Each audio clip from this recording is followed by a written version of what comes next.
Et bonjour tout le monde. Aujourd'hui est un jour de deuil. J'arrête Nangag Hebdo.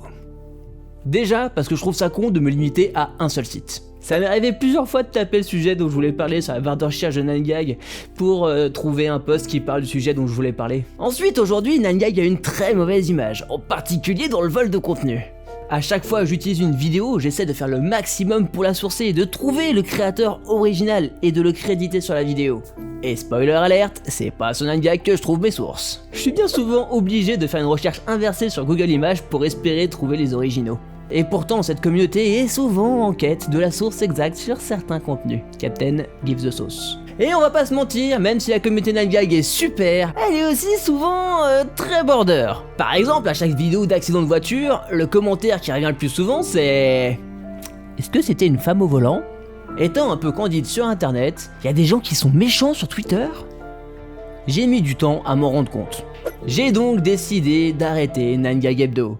Mais à la place, on va faire pareil, en parlant du web en entier. Et en me filmant. Bah oui, j'ai pas acheté toutes mes lumières pour rien. Bienvenue dans Tribulation Nocturne. Émission hebdomadaire qui résume une soirée d'errance sur internet, entre fake et what the fuck. Et on commence par notre première histoire, une OP anti-vax. L'histoire a débuté sur Twitter, où Samy Ouladito a posté ceci. Ce matin, j'ai reçu une demande de partenariat qui m'a grave choqué. Je suis obligé de vous en faire part. Une agence m'a contacté pour partager, en échange de rémunération, des articles qui décrédibilisent le vaccin Pfizer et de parler de son taux de mortalité. En gros, ces gens-là, je sais pas qui est derrière, payent des influenceurs/artistes pour faire de la propagande et de la désinformation. Donc si vous voyez des influenceurs/artistes partager ce genre de contenu, sachez qu'il est possible qu'ils soient payés pour dire de la merde. Donc faites attention et prenez du recul sur ce que vous lisez sur les réseaux, la famille. Bon, déjà en soi, c'est chaud de ouf, non ? Ensuite, l'information a été relayée par Julia Lagré, qui est responsable des productions internes chez France TV Slash. En gros, c'est pas Joel Clodo. Elle a ensuite relayé les tweets de deux autres influenceurs qui ont eu le même genre de proposition, Léo Grasset de Dirty Biology et ça se dit médecin. Donc les mecs ont essayé de payer Dirty Biology, qui a fait une très bonne vidéo sur le Covid il y a pas longtemps, ainsi que ça se dit médecin, qui est interne en médecine et qui participe à la campagne de vaccination, pour dire des fake news sur un vaccin. Alors si vous avez le contact du mec qui les a ciblés, j'organise un dîner avec des amis, on parle de sujets passionnants. La classe mondiale. Peut-être même le champion du monde. Ah oui, et en plus, il demande que ce soit de la pub cachée, ce qui est complètement illégal. L'agence serait Phase, et selon une enquête de Numérama, elle serait localisée au Royaume-Uni. Mais elle ne serait pas enregistrée comme une entreprise au Royaume-Uni. Elle n'a d'ailleurs qu'un seul employé, et cet employé aurait fait des stages pour des entreprises russes. Oh shit! Alors Numérama ne va pas trop loin sur le sujet et précise que dans le texte de l'annonce, il n'est nullement fait mention de Sputnik 5, ni d'aucun truc en rapport avec la Russie. Par contre, il est fait mention dans le texte de l'annonce le vaccin AstraZeneca, qui lui est britannique. Alors qui essaie de nous manipuler là ? Les méchants anglais qui voudraient décrédibiliser le vaccin Pfizer au profit de AstraZeneca, ou les méchants russes qui essaieraient peut-être de faire une pierre deux coups en les faisant se battre entre eux. Alors je vais pas tenter de tirer des conclusions. Soyons clairs, mais le site Fact and Furious, lui, essaie d'aller un petit peu plus loin. Je vous conseille de lire leur article, ainsi que celui de Numérama, bien sûr, que vous pouvez trouver en description si le sujet vous intéresse. Fact and Furious ont trouvé que Phase appartenait à Adnow International, qui est une holding basée à Londres, mais dont le créateur est russe. Leur conclusion reste tout de même un peu vague, l'ombre de Moscou. Ça commence bien. Bien que Phase.com et Adnow soient basés à Londres, tous les éléments convergent vers Moscou. Les agences publicitaires semblent investies dans une campagne de décrédibilisation du vaccin Pfizer. La question reste néanmoins de savoir si c'est réellement au profit d'AstraZeneca, vaccin anglais, ou de Sputnik 5, vaccin russe, ou simplement une campagne anti-vaccin. Bref, affaire à suivre, surtout qu'elle est aujourd'hui remontée aux oreilles de notre ministre de la Santé.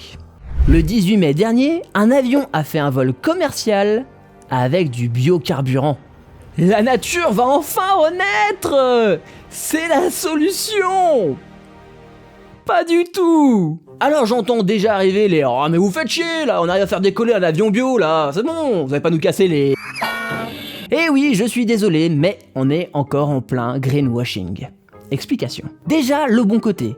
Pour faire du biocarburant, on peut utiliser des huiles végétales recyclées, comme des huiles de cuisson. Donc on recycle et on revalorise des déchets, ce qui est bien, c'est cool. Mais c'est pas parce que c'est des huiles végétales que ça produit pas de CO2, donc de gaz à effet de serre en brûlant. Ça en produit tout autant.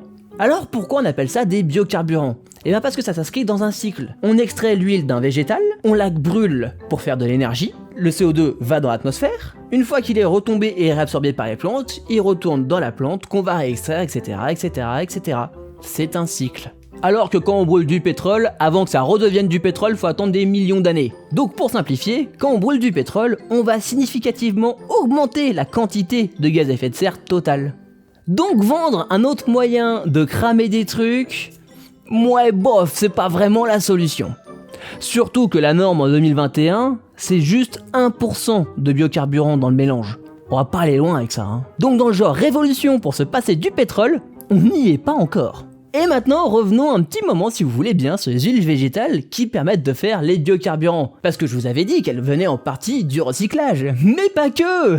Il y a aussi de la bonne vieille huile de palme. Et oui, si on rase la moitié des forêts de la planète pour planter des palmiers, c'est pas uniquement pour faire du Nutella. Nos importations d'huile de palme en Europe ne servent qu'à moins de 40% à l'alimentaire. Et 60% aux biocarburants. Donc on est en train de raser des hectares de forêts en les cramant, ce qui rejette énormément de CO2 dans l'atmosphère, pour planter des palmiers, pour faire de l'huile de palme, pour l'écologie.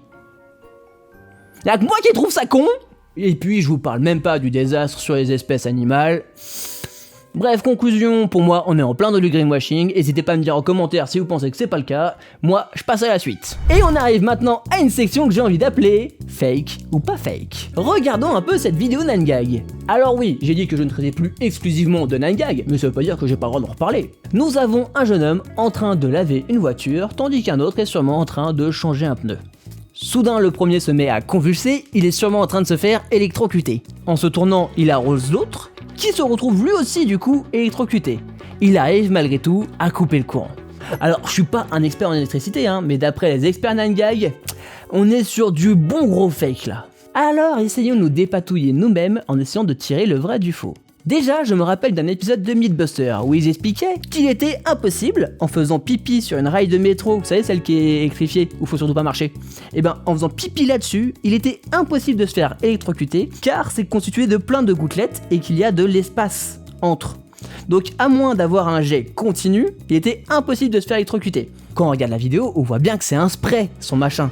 Donc il n'y a aucune chance que toutes les gouttelettes soient reliées entre elles, ce qui électrocuterait l'autre continuellement. Donc la solution serait déjà là, c'est un fake. Contre-argument. J'ai trouvé cette vidéo sur un chinois qui se fait électrocuter en utilisant une sorte de Karcher.